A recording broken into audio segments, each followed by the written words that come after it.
was a beautiful morning on the island of Sodor. Thomas the Tank Engine's blue paint sparkled in the sunshine as he puffed happily along his branch line with Annie and Clarabelle.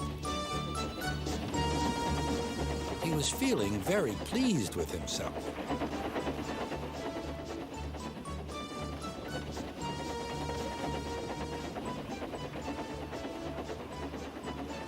"Hello, Thomas," whistled Percy. "You look splendid."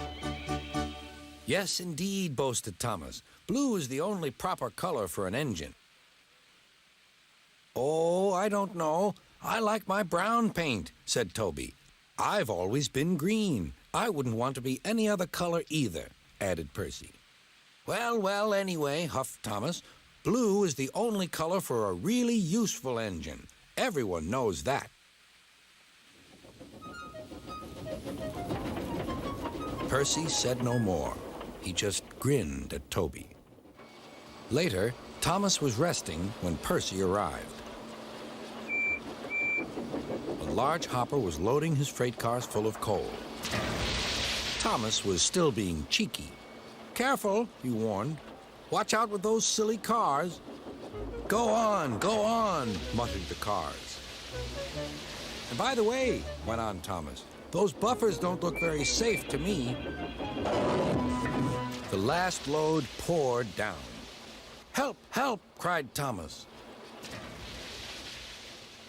"Get me out." Percy was worried, but he couldn't help laughing. Thomas's smart blue paint was covered in coal dust from smokebox to bunker.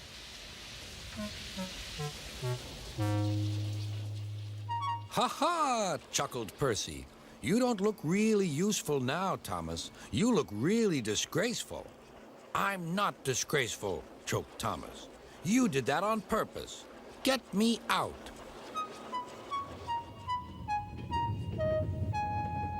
It took so long to clean Thomas that he wasn't in time for his next train. Toby had to take Annie and Clarabelle. "Poor Thomas," whispered Annie to Clarabelle. They were most upset.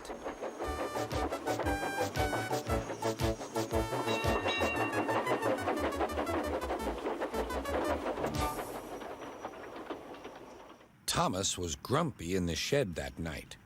Toby thought it a great joke, but Percy was cross with Thomas for thinking he had made his paint dirty on purpose. Fancy a really useful blue engine like Thomas becoming a disgrace to Sir Topham Hatt's railway. Next day, Thomas was feeling more cheerful as he watched Percy bring his cars from the junction. The cars were heavy and Percy was tired.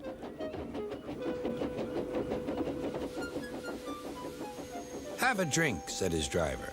"Then you'll feel better." The water column stood at the end of the siding with the unsafe buffers. Suddenly, Percy found that he couldn't stop. The buffers didn't stop him either. "Oh!" wailed Percy. "Help!" The buffers were broken, and Percy was wheel-deep in coal. It was time for Thomas to leave. He had seen everything. "Now Percy has learned his lesson, too," he chuckled to himself.